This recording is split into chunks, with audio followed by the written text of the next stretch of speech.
저는 요즘 두꺼운 겨울옷이 무겁게 느껴지기 시작했습니다. 약간 추운 기운이 들어도 가벼운 코트가 훨씬 더 편하고 좋습니다. 저는 지금 봄을 느끼고 있는 것이 분명합니다. 실제로 기온도 많이 상승했고 포근함도 날로 더해지고 있습니다. 실제로도 이제 봄이 얼마 남지 않았습니다. 한두 번의 꽃샘추위가 분명 찾아올 것이지만 잠깐만 참으면 될 것입니다. 저는 지금 봄을 기다리고 있습니다. 제가 봄을 기다리는 이유는 두 가지입니다. 첫째는 추위가 싫어서입니다. 추위를 좋아할 사람이 어디 있겠습니까만 저도 추위가 싫습니다. 한때는 추운 것이 더운 것보다 훨씬 좋다고 생각하면서 추위를 즐겼던 적도 있습니다. 그때는 차가운 바람도 시원하게 느껴졌었습니다. 월요 사랑이 한창일 때 한겨울에도 등산했습니다. 눈길에 아이젠을 착용하고 능선을 오르면 차가운 칼바람이 얼굴을 때립니다. 그러면 한편으로는 시리고 아리지만 다른 한편으로는 청량함이란 이루 말할 수가 없어요. 쿨하다, 이런 느낌을 받았습니다. 그 추위의 어떤 쾌감을 맛보는 거죠. 그러나 지금은 아니에요. 차가운 바람은 아프게만 느껴집니다. 따라서 추위가 얼른 지나갔으면 좋겠다는 생각이 많이 듭니다. 무엇보다 부쩍 오른 난방비가 부담이 되죠. 가벼운 옷을 입고 따뜻한 봄 기운을 마음껏 느끼고 싶습니다. 파릇한 새싹이 돋고 예쁜 꽃들이 피어나는 모습도 보고 싶습니다. 두 번째 이유는 새봄의 시작과 함께 힘차게 펼쳐질 훌륭한 사역들을 기대하기 때문입니다. 새봄의 시작과 함께 특별 새벽 기도회를 열 것입니다. 예년과 마찬가지로 많은 성도가 올라와 뜨겁게 기도할 것을 상상합니다. 올해는 특별히 코로나의 어두운 터널도 통과한 그런 원년이라 더 많은 성도가 올라와 기도할 것을 기대합니다. 그리고 새봄의 시작과 함께 제자 훈련 또 각종 성경 공부가 일제히 시작될 겁니다. 주중에도 우리 성도들이 교회를 찾아 열심히 말씀 배우고 훈련받을 모습을 생각하니까 교회가 살아나겠구나 라고 하는 상상을 하게 되죠. 거의 매일 낮과 밤으로 성도들이 교회를 드나드는 모습을 상상만 해도 참으로 보기 좋은 모습입니다. 아울러 각종 봉사활동, 부서활동도 재개될 겁니다. 전도부 애나꼴의 기도팀이 활동을 재개할 것이고 선한 사마리아 봉사부서 무료급식 봉사부서도 활동을 재개할 겁니다. 그렇게 되면 교회 모든 시스템이 정상적으로 가동하는 모습을 보게 될 것이죠. 어제 선한 사마리아 팀이 그룹홈에 대한 반찬 봉사를 재개하였는데 보기에 참 좋았습니다. 예배는 이미 활성화되어 있고 거기다가 성경 말씀을 공부하고 열심히 부르짖어 기도하고 나가서 전도하고 주님의 이름으로 봉사하고 섬기면 이 땅에 하나님의 나라가 아름답게 확장되고 하나님의 뜻이 하나하나 이루어지게 될 것입니다. 그러니 저는 봄이 그리 기대가 되는 겁니다. 얼마 남지 않았습니다. 지금부터 봄을 기다리는 마음으로 만반의 준비를 하려고 합니다. 성도님들도 같은 마음으로 봄을 기다리면 좋겠습니다. 새봄의 시작과 함께 크게 기지개를 켜고 하나님의 뜻을 세워가는 저와 여러분이 다 되시기를 주님의 이름으로 축복합니다. 오늘은 우리를 향한 하나님의 뜻 가운데 하나님의 성령을 근심하게 하지 말라, 하나님의 성령을 근심하게 하지 말라라는 말씀을 살펴보겠습니다. 성령은 하나님의 영이기 때문에 성령을 근심하게 하지 말라는 것은 하나님을 근심하게 하지 말라라는 말씀과 같은 뜻으로 이해할 수 있습니다. 성도 여러분, 하나님도 근심하신다는 사실 놀랍지 않습니까? 근데 하나님 정말 근심하셔요. 하나님 우리 아버지시죠. 그래서 우리의 모든 문제에 대해 깊은 관심을 갖고 계십니다. 히브리서 4장 15절 말씀을 띄워드리겠습니다. 뜻을 생각하며 같이 읽겠습니다. 시작. 우리에게 있는 대제사장은 우리의 연약함을 동정하지 못하시리가 아니요 모든 일에 우리와 똑같이 시험을 받은 이로되 죄는 없으시니라. 예수님은 하나님의 아들로서 완전한 사람이 되어 이 땅에 오셔서 온갖 고생을 다 경험하셨죠. 그렇기 때문에 우리의 모든 형편을 그야말로 차율하신다. 깊이 공감하시면서 동정하여 주신다라고 말씀하고 있습니다. 이렇게 우리의 모든 형편에 공감하시는 그 성령을 근심하게 하는 일은 절대로 우리에게 유익한 일이 아니겠죠. 자, 오늘 본문 30절 말씀을 같이 읽겠습니다. 시작. 하나님의 성령을 근심하게 하지 말라. 그 안에서 너희가 구원의 날까지 인치심을 받았느니라. 아멘. 하나님의 성령 근심하게 하지 말라. 쉬운 성경을 보면 하나님의 성령을 슬프게 하지 마십시오. 성령도 근심하시고 슬퍼하신다는 거예요. 로마서 8장 26절에 있는 말씀을 띄워드립니다. 같이 읽습니다. 시작. 이와 같이 성령도 우리의 연약함을 도우시나니 우리는 마땅히 기도할 바를 알지 못하나 오직 성령이 말할 수 없는 탄식으로 우리를 위하여 친히 간구하시느니라. 아멘. 이렇게 성령은 슬퍼하기도 하시고 근심하기도 하시고 탄식하기도 하신다는 거죠. 그러면 우리 속에 계신 성령께서 언제 슬퍼하시고 탄식하고 근심하실까요? 한마디로 말해서 우리가 성령의 뜻을 거스를 때 그렇다라는 거죠. 예를 들어 부모가 자녀에 대해 근심하게 되는 때가 언제입니까? 자녀가 부모의 속을 썩일 때예요. 모든 부모는 자녀가 부모의 말씀에 불순종하고 망할 짓을 고집할 때에 속이 타들어가죠. 그러면서 근심하게 되는 거예요. 성령도 마찬가지입니다. 우리가 성령의 뜻을 거스르면서 육체의 정욕대로 살아가려고 할 때 성령은 말할 수 없는 탄식으로 근심하신다라고 성경은 말씀하고 있습니다. 우리가 이런 식으로 성령을 근심시키지 말아야 하는 이유는 분명하죠. 우리 안에 계신 성령은 영원히 속에서 우리와 함께 하시겠다고 하셨어요. 그리고 끝까지 우리를 온전한 그리스도의 형상을 이루어갈 때까지 도우신다고 말씀하고 있어요. 그런데 그런 성령이 우리가 번번이 실패한다고 하면은 얼마나 답답하고 괴로우시겠습니까?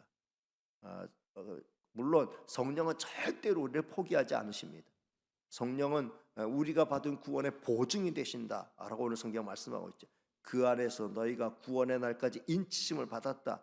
이걸 쉬운 성경으로 보면은 하나님께서는 마지막 날에 여러분이 구원받을 것을 보증하시기 위해서 우리에게 성령을 보내주셨다. 우리 속에 계신 성령은 우리의 구원을 보증하는 그런 도장과 같다는 거예요. 성령은 우리가 잘해도 우리가 못해도 절대 우리를 버리지 않습니다. 이렇게 우리를 위하시고 우리를 사랑하시고 우리를 격려하시고 우리를 도우시는 성령을 기쁘게 해드리는 게 나에게 좋은 일이지, 그 성령을 힘들고 어렵고 근심시키는 일이 우리에게 유익된 일이 아니라는 거예요. 성령을 근심시킨다는 것 그 자체가 뭐예요? 내가 지금 올바른 방향으로 가지 못하고 있다라고 하는 걸 보여주는 거잖아요. 그것이 나에게 유익될 리는 전혀 없는 거죠. 자, 그럼 구체적으로 우리가 성령을 근심시키지 않기 위해서 우리가 버려야 할 것들이 있다고 하면은 어떤 것들을 버려야 하는가? 오늘 31절 말씀 그걸 구체적으로 명시하고 있습니다. 자, 31절 말씀 같이 읽습니다. 시작. 너희는 모든 악독과 노함과 분냄과 떠드는 것과 비방하는 것을 모든 악의와 함께 버리고. 이거 버려야 된다. 이걸 가지고 있는 한 우리 속에 계신 성령께서 근심하신다라는 거예요. 성령을 근심하지 않게 하기 위해서는 이것들을 버려야 된다. 첫째, 모든 악독을 버려야 한다. 모든 악독함을 버려야 된다. 이 악독이라고 하는 말을 쉬운 성경에서는 원한을 품는 것, 원한을 품는 것. 영어 성경 all bitterness, bitternes라고 하는 말은 쓰라림과 괴로움을 유발하는 그런 행위들을 일컫는 말이죠. 고통, 쓰라림, 격통 이런 것들을 막 일으키는 그 bitterness, 이런 것들이 우리 속에 있다는 거예요. 이걸 버려야 된다. 다른 사람에게 쓰라림을 주는 그 악독함은요, 사실은 내 안에 쓰라림으로부터 시작이 되는 거예요. 내 안에 쓰라림이 없는 사람은 다른 사람에게 쓰라림을 전달해 주기가 쉽지 않아요. 근데 내 안에 쓰라림이 있는 사람은 그 쓰라림을 다른 사람에게 고스란히 전달해 주기가 쉬운 거예요. 그러니까 이 다른 사람에게 비통함을 주고 다른 사람에게 쓰라림을 주는 사람은 다른 사람도 쓰라리게 하지만 자기도 속으로 쓰라린 거죠. 그렇기 때문에 이 쓰라림을 버리라는 거예요. 쓰라림을 성령의 치유함의 은혜를 힘입어서 내버리라는 거죠. 성령은 친히 우리를 도우셔서 이 내 마음속에 나를 쓰라리게 하고 다른 사람을 쓰라리게 하는 이걸 치유해 주시고 이걸 버리게 해 주신다는 거예요. 근데 이걸 안 버리고 있으면 뭐예요? 성령이 근심하시는 거예요. 야, 그거는 너를 정말 네 영혼을 파괴시키는 암덩어리 같은 건데 왜 그걸 계속해서 치우고 그걸 그냥 끌어안고 있느냐? 내가 수술해 줄 테니까 같이 치워버리자. 빨리 우리 그거 제거해 버리자. 성령이 그렇게 역사하시고 우리 속에서 그렇게 우리 인도하시면은 아멘 하면서 따라야죠. 저를 좀 고쳐주세요. 제 마음속에 있는 쓰라림, 이 격통 이거 좀 제거해 주세요. 라고 하면 주님께서 성령께서 이걸 제거해 주신다는 거예요. 그 악독을 버려라 이렇게 말씀하고 있고, 두 번째는 노함을 버려라. 비슷한 개념이지만 영어 성경에서는 rage and anger, 경노하고 분노하는 거. 노에 대해서는 지난 시간에 제가 말씀드렸죠. 우리가 화가 일어나는 거, 우리 속에서 자연스럽게 화가 일어나는 이거는 육체를 입고 살아가는 날 동안 우리가 피할 수 없는 요소다. 다 우리 인간 어떤 그런 육체의 본성 가운데 이 경노, 화 이런 건 일어나는 거예요. 근데 중요한 건 뭐냐? 화가 일어나도 죄짓지 않는 거. 그걸 죄로 이어가지 않는 거. 이게 중요하다. 화를 다스리는 거. 화는 일어나지만 그걸 다스리고 그게 죄가 되지 않도록 발전시키지 않는 거. 이게 중요하다라고 말씀을 드렸죠. 우리 속에 계신 성령 그걸 도와주시는 거예요. 여러분, 나 화나면 나 휘발유야 참지 못해. 자랑이 아니에요. 성령은 그 휘발유를 꺼뜨려 버리시는 거예요.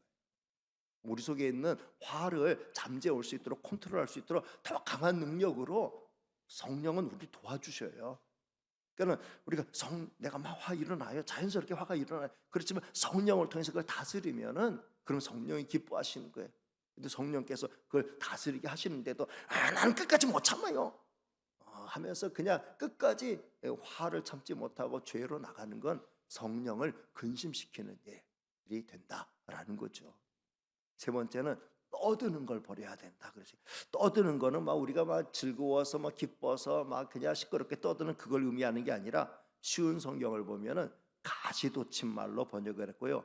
영어로는 brawling으로 이렇게 번역을 했어요. 이 brawling이라고 하는 말은 떠들썩한 싸움이나 소동, 특별히 욕설 같은 걸 통해서 벌어지는 그런 시끄러운 소동들.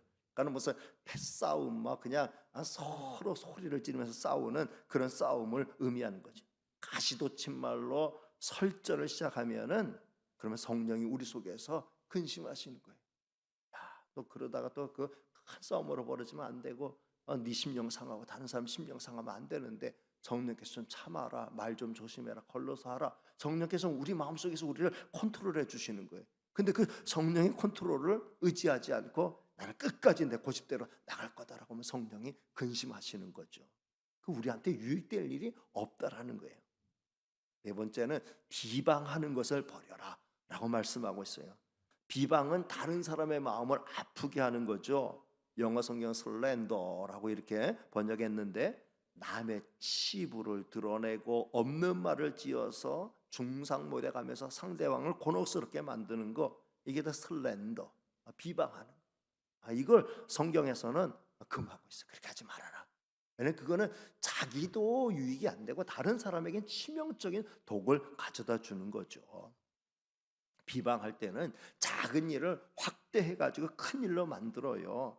그래서 비방을 받는 사람은 미치게 되는 거예요. 억울하고 분해 가지고 막 미치게 되는 거죠.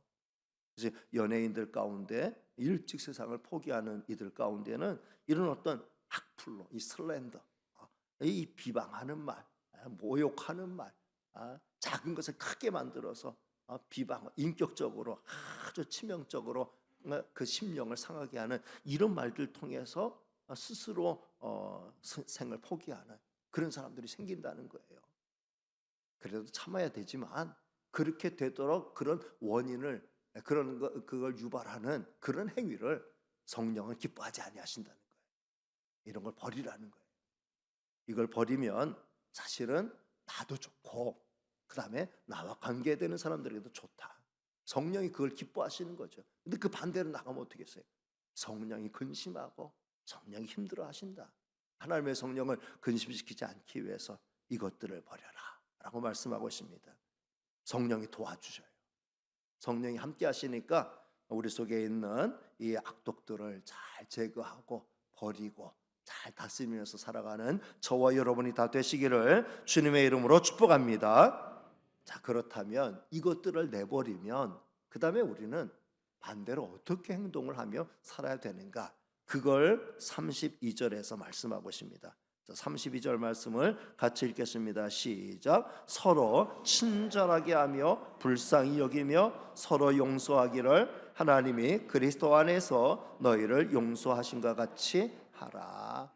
이게 바로 우리 속에 계신 성령께서 우리를 리더해 가시는 방법이라는 거예요. 이 길로 인도해 가신다는 거예요. 이 길을 따라가면 성령이 기뻐하고 즐거워하셔요. 이 길과 반대되는 앞에 길로 갈 때에 성령이 근심하시는 거죠. 첫째, 친절해야 합니다. 친절해야 합니다. 한번 따라합니다. 친절해야 합니다. 여러분, 어떻게 하는 게 친절한 거예요? 이거는 일일이 설명하지 않아도 여러분이 너무 잘 아실 거예요. 친절은 사람이 이 세상을 행복하게 살아가는 데 있어서 가장 먼저 갖춰야 될 덕목이에요. 내가 친절을 갖추고 살면 내 인생이 해피해야 돼요. 일단 내가 해피하게 되고 나와 관계된 사람들이 해피하게 되는 거예요. 내가 친절한 사람이 되면 나와 관계된 사람들이 다 해피할 수 있어요. 내가 불친절하면은 나도 힘들고 나와 관계된 사람들이 힘들죠. 그러나 내가 친절한 사람 곁에 있으면 마음이 참 편하고 좋잖아요. 친절한 상대방의 마음을 얻는 가장 핵심적인 요소입니다. 가게가 친절하면은 손님이 즐겨 찾게 되죠. 교회도 마찬가지. 교회가 성도들이 친절하면은, 교회 분위기가 친절한 분위기면은, 그러면 낯선 분들이 교회 처음 찾아왔다가도 참 정착하기가 훨씬 쉬운 거예요. 교회 분위기가 싸납고 냉랭하고 차갑고 그러면은 마음 붙이려고 한번 발 붙이려고 왔다가도 너무 추워, 쌀쌀해, 싸늘해. 예? 그러면은 이제 다시 옮기게 되는 거죠. 따뜻해요, 친절해요. 그러면은 내가 여기 내 마음을 놔도 되겠구나, 내가 여기 발을 붙여도 되겠구나, 이런 마음을 품게 되는 거죠. 친절은 사실은 성도의 생명이고 교회의 생명이에요. 오늘 성경은 뭐예요? 성령은 우리를 친절의 길로 이끄신다. 성령, 우리 속에 계신 성령은 우리를 싸납고 날카롭게 만드는 게 아니라 친절하게 만든다. 성령 충만한 사람은 친절해요, 싸늘해요? 물어보나 말하지. 성령 충만하면 친절하게 되네. 친절한 사람. 그러니까 친절한 사람은 성령 충만한 사람이에요. 근데 나 성령 충만 받았고 은혜 많이 받았어. 근데 나 지금 화나 하면서 그러면서 삐딱하게 보고 막 그러면은 그 성령 충만한 게 아니에요. 성령 충만하면은 친절하게 돼요. 친절합시다. 이걸 말씀하고 있고요. 두 번째는 불쌍히 여겨야 합니다. 따라합니다. 불쌍히 여겨야 합니다. 이 땅의 모든 인생에 대해서, 그리고 이 땅에 생명을 지니고 존재하는 모든 생명체에 대해서 우리는 연민의 마음을 품고 살아야 합니다. 그 가운데 특별히 하나님 없이 이 땅에서 소망 없이 살아가는 인생들. 요새는 좀 이제 뭐 다양한 음악을 즐겨 듣습니다. 아무튼 영어로 된 복음성가, 찬송가 그런 것도 유튜브에 많이 있어가지고 그런 것도 즐겨 듣고, 7080 노래도 듣고, 유행가도 듣고, 흘러간 팝송도 듣고, 또 그다음에 클래식 음악도 듣고, 또 좀 오래된 또 성가곡들도 듣고, 다양한 장르의 음악들을 이렇게 섭렵하는데, 세속적인 음악들, 세상의 음악들, 가요들, 그런 것들 보면은 굉장히 쓸쓸하고 참 인생을 참 힘들고 어렵게, 또 현실이긴 하지만 참 굉장히 하나님 없이 이 땅을 살아가는 사람들의 그 절망, 좌절, 참 그런 어떤 참 쓸쓸함과 외로움, 소망 없음, 이런 것들을 참 이렇게 보면 참 안타깝다, 이런 생각이 들 때가 참 많이 있어요. 참 불쌍히 여기는 마음이 드는 거죠. 우리 그들에 대해서 왜 저렇게 살아가 아니라 하나님 없어서 그렇구나, 복음이 없어서 그렇구나, 은혜가 없어서 그렇구나, 하면서 우리가 불쌍히 여기는 그런 마음을 가질 필요가 있다라는 거죠. 저들은 천국을 소망하지 못하고 어둠의 구렁텅이를 향해서 내려가는 인생을 살고 있어요. 그냥 당연히 우리가 불쌍히 여겨야 된다는 거죠. 특별히 자, 이번에 뜻밖의 어려움을 겪고 있는 사람들 있잖아요. 튀르키예 지진 참사는 참으로 비통한 일이 아닐 수 없어요. 이 튀르키예는 튀르키예에서 튀르키예가 어디 붙어 있는 나라지? 찾아봤더니 터키가 한 몇 년 전에 자기네 나라 이름을 바꿨어요. 튀르키예로. 그래서 튀르키예가 터키가 새로 이제 이름 개명한 게 튀르키예예요. 튀르키예 하면은 우리가 잘 아는 터키다 이렇게 이해하시면 돼요. 근데 터키의 지난 월요일 새벽에 튀르키예 동남부 쪽 지역 일대에서 진도 한 7.8 정도의 그 강진이 몇 차례 이렇게 이어졌죠.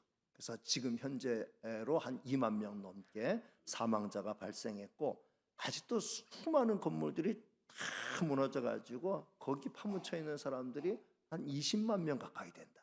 그 사람들이 참 지금 우리나라 구조대가 가가지고 벌써 뭐 6-7명 막 이렇게 막 살려내고 있으니까 그런 기적이 계속 발생되면 좋지만 참 이게 조금 시간 지나면 골든타임 지나면 아마 이분들이 다 사망자 숫자로 잡힐 그런 참 안타까움이 있지요.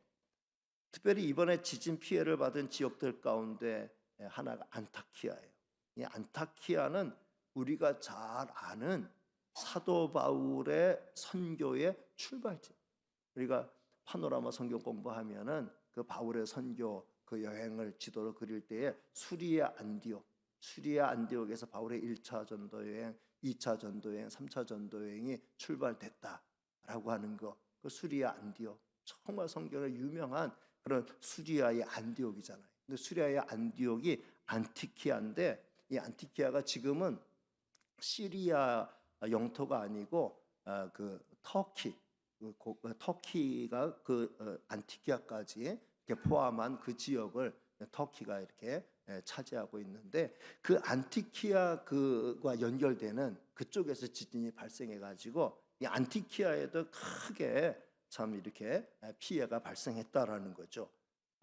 지금은 다 그곳이 터키 지역이 이슬람권이기 때문에 그 터키 성지 순례하면서 소아시 7교회 있는 곳 이렇게 보기 위해서 다닐 때 보면은 터키 가는 곳마다 다 이슬람 사원들이 세워져 있는 그런 모습을 보면서 바울의 1차 선교여행, 2차 선교여행, 3차 선교여행지가 참 이렇게 이슬람 사원들로 이렇게 가득 차 있는 모습을 보면서 참 안타까워했어요. 그래서 가이드에게 왜 이곳이 원래 기독교 참 선교가 꽃을 피웠던 곳인데 왜 다 이렇게 이슬람화 되었냐 했더니 이제 터키가 이제 이슬람 되면서 그러면서 그곳에 있는 많은 크리스찬들이 있었대요. 이 크리스찬들이 다 그리스 쪽으로 가고 그리스 쪽에 있는 또 이제 이슬람 사람들은 이제 터키로 넘어오고 그래서 지금 그리스와 터키와의 이 관계는 한일 간의 관계보다도 더 앙숙의 관계다라고 이렇게 설명하는 그 설명을 들었습니다. 그 안티키아 그 바울의 선교의 중심지가 되고 출발지가 되었던 성경의 해외 선교의 참 어떻게 보면은 가장 진앙지가 되었던 그곳이 지금은 지진의 진앙지가 되어서 너무나 많은 사람들이 죽고 그 다음에 지금 또 굶주리고 있다는 거죠. 어제 국민일보에 실린 사진을 보면은 한번 사진 띄워줘 보실래요? 이렇게 참 먹을 거 달라고. 그 안티키아 수리아 안디옥에 있는 지금 이제 수리아 안디옥이 아니고 터키아 안디옥에 있는 사람들이 이렇게 참 구걸하는 그런 모습을 봅니다. 정말 앞으로 이제 총회 차원에서나 또는 총기청 차원에서 지원 대책이 이제 나오면은 우리도 동참해야 되지 않겠나 이런 마음을 갖습니다. 자, 불쌍히 여기는 어렵고 힘든 사람들에 대해서 불쌍히 여기는 마음을 갖는 게 성령의 마음이다. 성령의 마음이다. 자, 세 번째는 서로 용서해야 합니다. 한번 따라합니다. 서로 용서해야 합니다. 우리는 우리 주님으로부터 갚을 수 없는 1만 달란트의 빚을 탕감받은 자들이에요. 따라서 오늘 우리에게 그것에 참 뭐 세 발의 피도 안 되는 100데나리온의 빚 정도를 지고 살아가는 사람들을 탕감해 주는 것은 얼마든지 해야 된다는 거죠. 오늘 말씀에 보면 서로 용서하라, 서로 용서하라. 성도라면은 다 주님으로부터 갚을 수 없는 은혜와 사랑의 빚을 지고 살아간 사람들이니 우리끼리 서로 용서하며 살아야 된다라고 말씀하고 있습니다. 성도 여러분, 아직도 용서하지 못하고 사랑으로 품지 못하는 사람이 있다면 이 시간 사랑으로 용서하고 사랑으로 품을 수 있게 되시기를 주님의 이름으로 축복합니다. 그렇다면 성도가 서로 용서하라 했는데 서로 용서가 안 되는, 나는 믿음 안에 있는데 믿음 안에 있지 않아서 이 용서의 진리를 알지 못하며 용서의 은혜를 알지 못하는 그런 사람들에 대해서는 우리는 어떻게 돼야 될까요? 저들이 성도가 아니라면 우리는 더 큰 용서하는 마음을 가지고 돼야 될 것입니다. 오히려 더 큰 사랑으로 불쌍히 여기며 사랑하며 용서할 수 있어야 될 것입니다. 왜냐하면 저들은 아직 은혜도 모르고 소망도 모르고 깨달음도 모르고 하나님도 모르는 자들이기 때문입니다. 저들은 천국에 소망 없이 이 땅을 살고 있어요. 더욱 불쌍히 여기는 마음으로 바라보지 않을 수가 없습니다. 저들의 허물을 주님의 마음으로 용서하는 것이 합당하다. 오늘 말씀에도 나와 있죠. 우리가 어떻게 저들을 용서해야 됩니까? 서로 용서하기를 하나님이 그리스도 안에서 너희를 용서하신 것 같이 하라. 하나님 안에 있을 때 하나님 우리를 용서해 주신 게 아니에요. 우리가 하나님 밖에 있을 때, 하나님과 관계없는 상태에 있을 때, 하나님과 멀리 떨어져 있을 때, 심지어 하나님의 원수된 상태에 있을 때 하나님이 우리를 먼저 찾아오시고 사랑하시고 용서를 베풀어 주신 줄로 믿습니다. 이 은혜와 사랑을 생각할 때에 우리의 좁은 마음이 비로소 조금 넓어질 수 있어요. 여러분, 그냥 내가 넓은 마음으로 용서하리라, 넓은 마음을 가지리라, 내 마음을 좀 더 크게 먹으리라 라고 해서 내 마음이 커지는 게 아니에요. 하나님의 은혜가, 나를 사랑하신 하나님의 은혜가 깊이 깨달아지고 그 은혜가 내 마음을 잠재울 때에, 그럴 때 내 마음이 넓어지게 되는 거예요. 하나님의 은혜의 성령은 복음의 진리를 깨닫게 하면서 내 마음을 넓혀주는 거예요. 그러면 품을 수 있는 마음, 이해할 수 있는 마음, 용납할 수 있는 마음, 용서할 수 있는 마음이 자리 잡게 되는 거죠. 내가 스스로 내 마음을 넓히려고 하지 말고 성령의 은혜를 힘입어서 하나님의 은혜와 사랑을 내 마음에 가득 채워서 내 마음을 넓혀갈 줄 아는 저와 여러분이 되시기를 바랍니다. 성령이 그 역할을 하시는 거예요. 그래서 우리 마음을 넓혀주시고 용서할 수 있게 하시는데, 그 반대가 뭐예요? 용서할 줄 모르고 화내고 떠들고 싸우고 비난하고 비방하고 그러면서 망하게 하는 거예요. 그는 성령의 마음과 틀린 거예요. 우리가 성령의 소욕을 따라 살아가면은 기뻐하시지만 그렇게 살아가지 않을 때 성령이 근심한다. 오늘 말씀의 핵심이 뭐예요? 성령을 근심하게 하지 말아라 그랬어요. 성령의 뜻을 거스르면 성령이 근심하시지만 성령의 뜻을 살아가면 성령이 기뻐하시는 거죠. 우리가 버려야 될 건 뭐라 그랬어요? 모든 악도, 노함, 떠들고 비방하는 거, 이런 거는 악의와 함께 버려라 그랬고, 반대로 우리가 취해야 될 것은 친절하고 불쌍히 여기고 용서하는 것, 늘 마음속에 간직해서 성령의 인도 따라서 성령의 기쁨이 되고 하나님의 기쁨이 되는 삶을 살아가는 저와 여러분 다 되시기를 주님의 이름으로 축복합니다. 기도하겠습니다. 은혜로우시고 사랑 많으신 하나님 감사합니다. 오늘도 저희들을 사랑해 주셔서 우리를 향한 하나님의 뜻, 성령을 근심하게 하지 말라라는 말씀을 배웠습니다. 우리가 성령의 소욕을 거스리고 육체의 소욕을 따라 살아갈 때에 옛사람의 옷을 고집하며 살아갈 때 성령은 근심할 수밖에 없지만, 그러나 우리가 옛사람의 옷을 벗어버리고 새사람의 옷을 갈아입고 성령의 인도 따라 살아갈 때 성령은 우리 안에서 기뻐하며 우리를 계속해서 도와주실 줄로 믿습니다. 친절하게 살게 하여 주옵소서. 용서하며 베풀며 불쌍히 여기며 살게 하여 주옵소서. 정말 주님이 우리에게 베풀어 주신 은혜와 사랑을 우리가 늘 마음속에 깊이 간직하고 정말 그 은혜와 사랑을 가지고 우리의 마음을 넓히며 살 수 있도록 도와주시옵소서. 모든 말씀 예수님의 이름으로 기도하옵나이다. 아멘.